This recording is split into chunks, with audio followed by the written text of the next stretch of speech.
The Galactic Council chamber was a place of light and silence. The dome above was made of crystal that reflected the glow of distant stars. Inside the huge hall, hundreds of alien leaders sat in perfect order, their eyes fixed on the central platform. No one spoke. There was no debate. The vote had already been decided before the meeting began. One by one, the alien delegates raised their hands or their claws or their strange glowing appendages. No one voted against Earth. The decision passed without a single word of defense for humanity on giant screens. The result appeared for every world to see. Resolution 775: Earth to be punished for dangerous potential. The punishment would be a total trade blockade. No ships allowed in or out until the Council decided otherwise. It was not for something humans had done, but for what they might do in the future. The hall remained cold and quiet, as if no life existed there at all. Then a deep voice belonging to the Council speaker declared the matter is settled. This session is concluded on Earth. Billions watched the live broadcast. The feed came from the Council's official channel, showing the vote in crystal clear quality. People in cities, towns, and even remote villages stared at the screen. The moment the words came out, the air seemed to change in one military command center deep under the surface of the North American continent. The lights dimmed slightly, and the room went still. Officers stared at each other. The blockade meant starvation. For entire countries, it meant medical supplies would stop arriving. It meant no help if disaster struck. The cruelty of the decision was sharp and deliberate. It was not just politics, it was a slow execution in a meeting room hidden in an underground facility. A dozen people sat around a long black table. The air was heavy. The leader, a woman with cold eyes, looked around at the others. She said only 5 words. They just declared war. Her voice was calm but final. A tall man with scars on his face leaned forward. War means they bleed first. The woman shook her head. Not yet, she replied. First they think they have us broken, then we show them what we really are above the planet in low orbit and old. Light. Fleet of defense satellites power down there. Public beacon signals on paper. These satellites were outdated, some not even functional. But deep inside their systems lay dormant weapons built decades ago when humans still feared invasion. These weapons had been locked away not because they were illegal, but because they were too effective. The blockade changed that in the Galactic Council's private channels. Some members quietly expressed doubt. A few whispered that the punishment was too extreme. Others dismissed the concern, saying humans needed to be controlled before they became a threat to the galaxy. Rumors had always painted humanity as dangerous, unpredictable, even savage in war. But those rumors were from a time long ago, and the newer generation of alien leaders saw humans as nothing more than another developing race. They had forgotten what humans were capable of as the first day of the blockade began. Alien ships surrounded Earth's borders, scanning and tracking every movement. Cargo freighters trying to leave. Return-back passenger vessels were ordered to return to their ports. Some pilots reported seeing strange human drones moving just beyond the range of alien sensors. When they tried to approach, the drones vanished without a trace. The Council dismissed these as harmless tricks on Earth. The streets were filled with a strange mix of fear and resolve. Ordinary people started storing food and water. Farmers began working their fields late into the night. Soldiers quietly disappeared from public view. Military bases locked their gates, and communications from certain sectors went dark. News channels replayed the vote over, showing the cold faces of alien leaders as they condemned humanity for crimes not yet committed. In a secret hangar in the Australian desert, a massive door rumbled open. Dust swirling in the hot air behind it lay something covered in a black tarp. Its shape was unclear, but it gave off a sense of power. The engineers who stood nearby spoke in hushed voices. No one dared to touch it until the order came in. Another part of the world, deep beneath the Arctic ice, a silent submarine the size of a small city slowly powered up its engines. It had been hidden for 40 years, waiting for the one signal. That meant its time had come. That night, the leader of the Underground Council of Humans looked out across a dark city from her office window. Far in the distance, alien patrol ships floated in the upper atmosphere like glowing insects. She knew they believed they had humanity trapped. She also knew they had made their greatest mistake. The cruelty of the Council would not break humanity. It would unite it in a way nothing else could. And when humanity struck back, it would not be with words or warnings, it would be with the kind of fury the galaxy had not seen in thousands of years. She turned away from the window and spoke to the man waiting in the shadows behind her. "Send the message." The man nodded and left without another word somewhere. Far below the city, a hidden transmitter began to send out a single encoded pulse across deep space. It was not a request for help. It was an awakening signal calling something that had been sleeping for decades.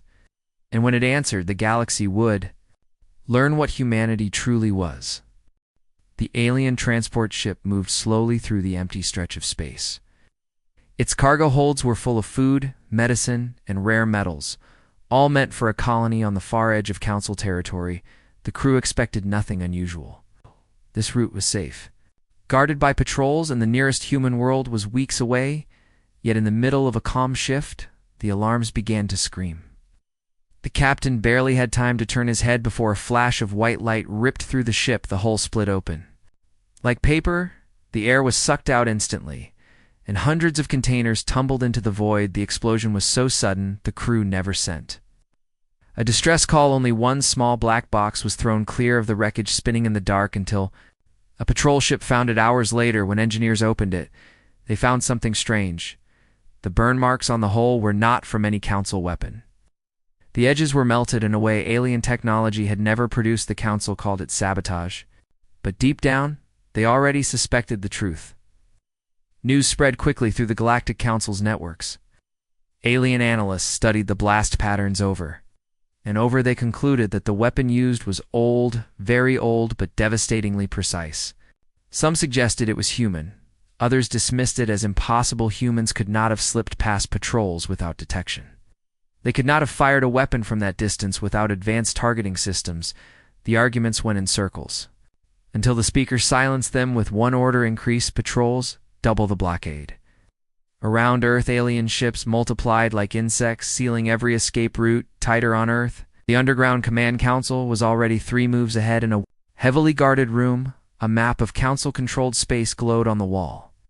Red markers showed trade routes, supply lines, and critical defense stations. Around the tables sat men and women whose names did not appear in any public record. They were not politicians. They were not even official military leaders. They were the shadows of humanity's war machine.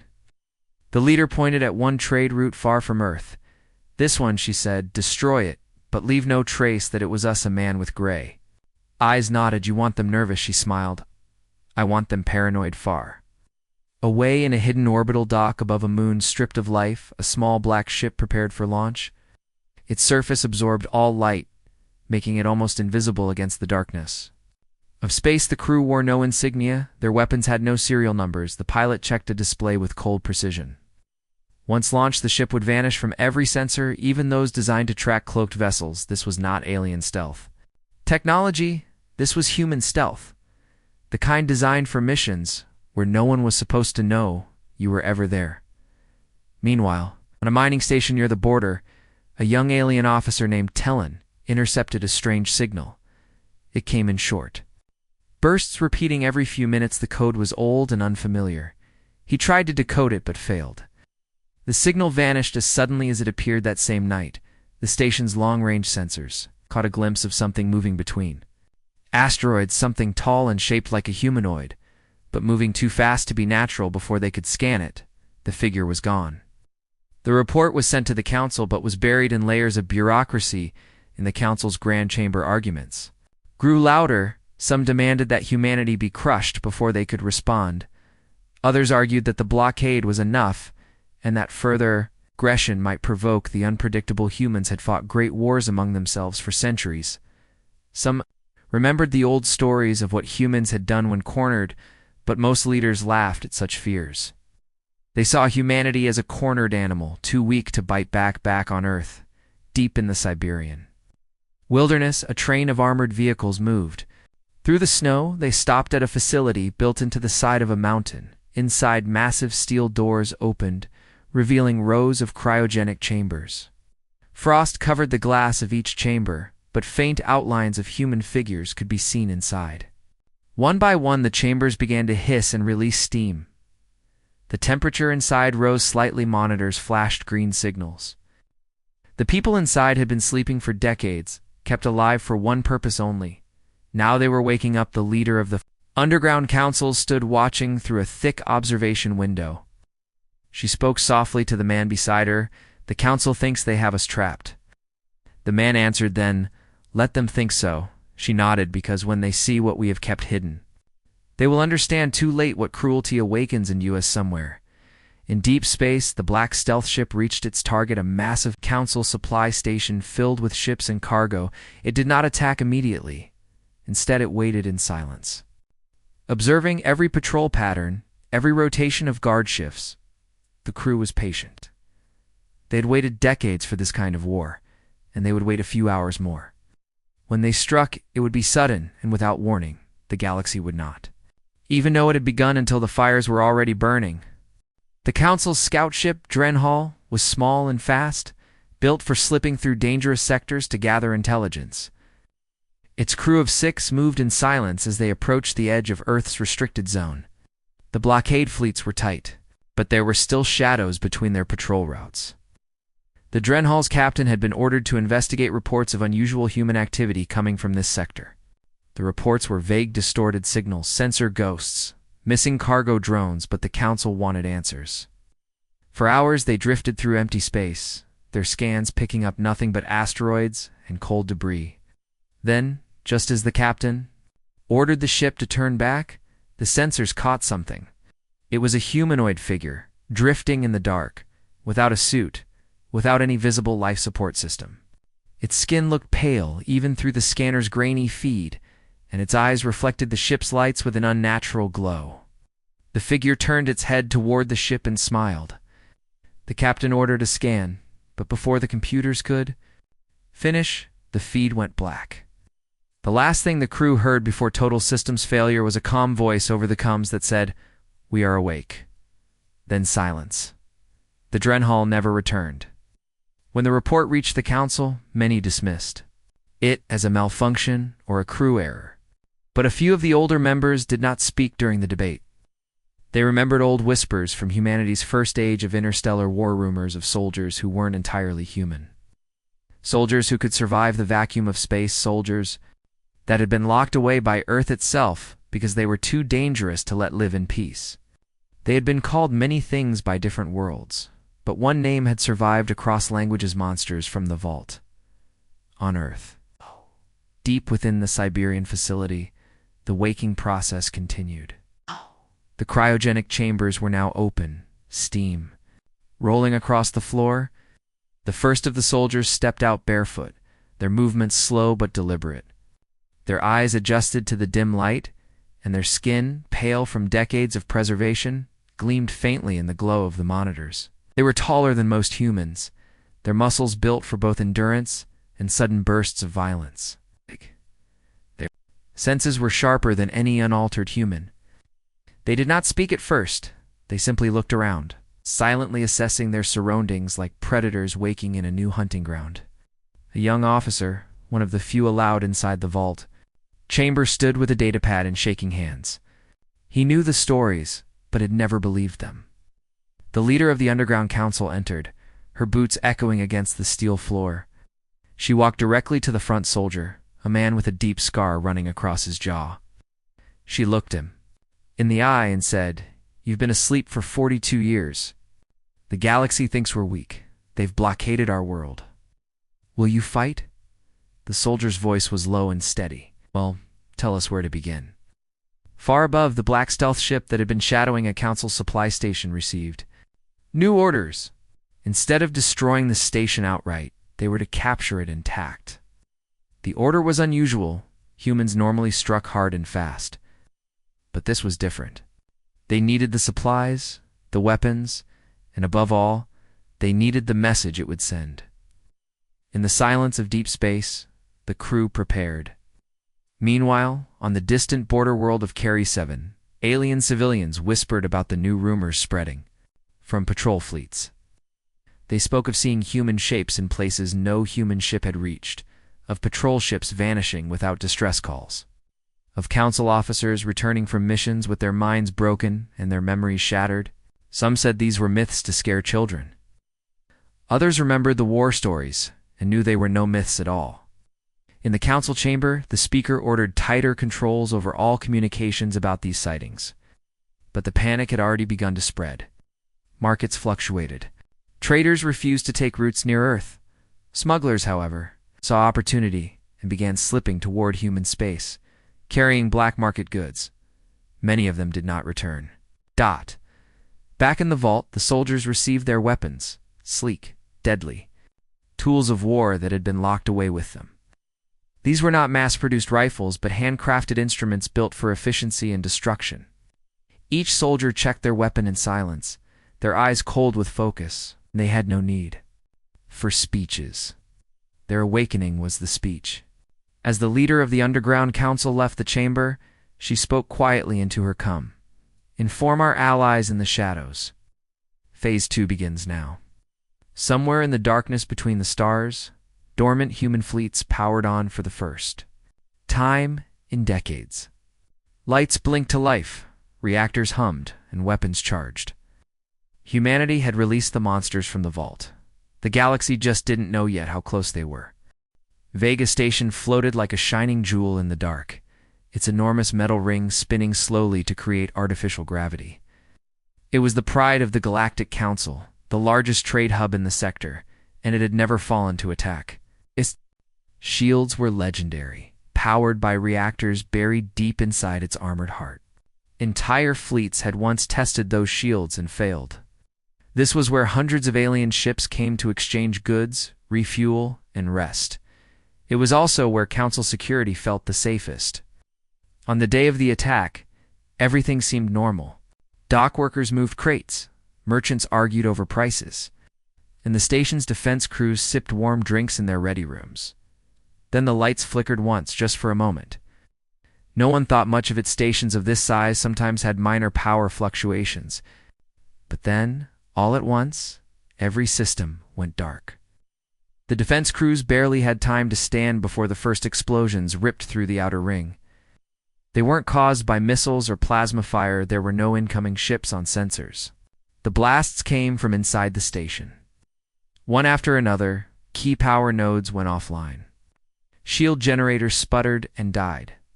Security doors locked open instead of shut.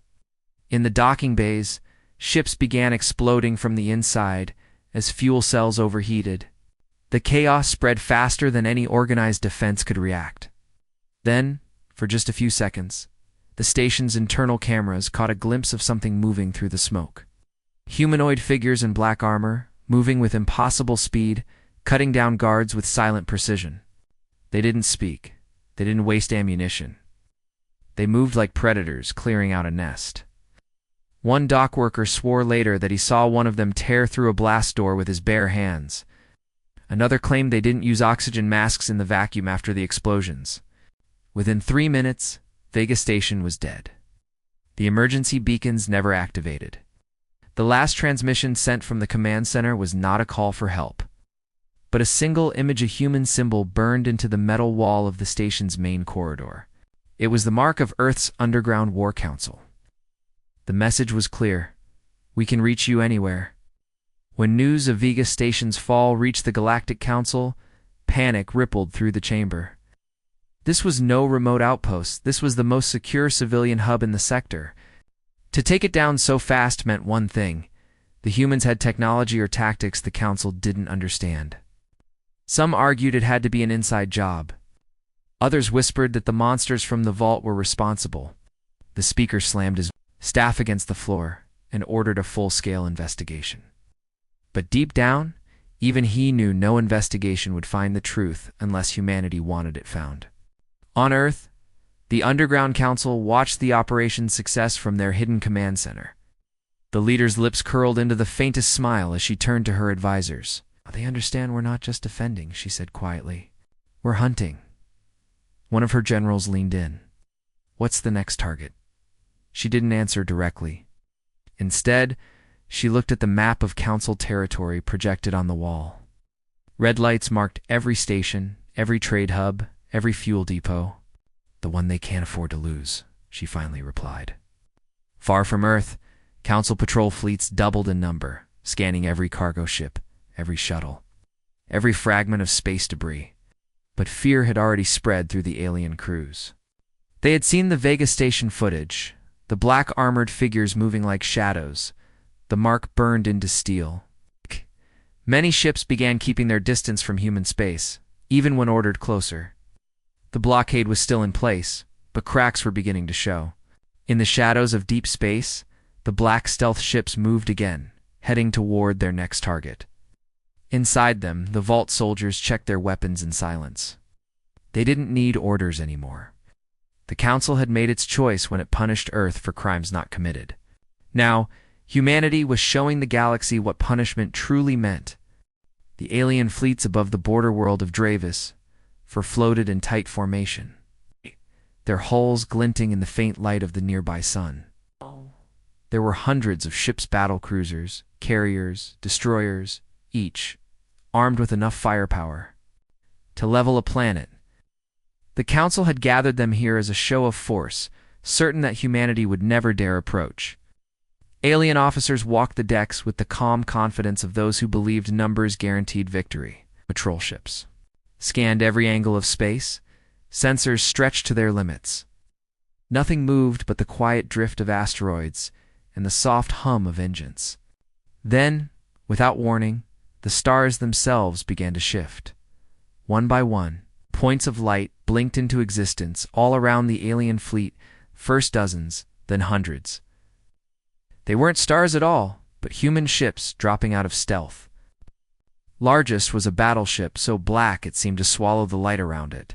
Smaller attack craft fanned out in perfect formation, already locking targets. There was no warning hail, no threat broadcast across comm channels. The first human salvo struck before the aliens could even react. Entire patrol groups vanished. In white fire, their hulls torn apart by weapons the Council didn't recognize. Alien commanders shouted orders, scrambling to form defensive lines, but the humans moved too fast. Their ships slipped between formations, striking from blind spots, tearing through shields as if they weren't there. Every shot was precise, no wasted fire, no random destruction. It was a surgical slaughter. Alien fighters launched in waves, but were cut down before they could even reach range. Human vessels seemed to predict every movement, dodging attacks with impossible timing. In the chaos, the vault soldiers deployed. They moved through the wreckage in small boarding craft, breaching alien cruisers and disabling them from the inside. Survivors would later speak of black armored figures appearing out of nowhere, cutting down entire squads without a sound. Some ships didn't explode, they simply went dark, their crews gone without a trace. Those vessels were later towed away by human tugs, vanishing into deep space. From the surface of Dravis's, civilians watched the sky turn into a swirling nightmare of light and shadow.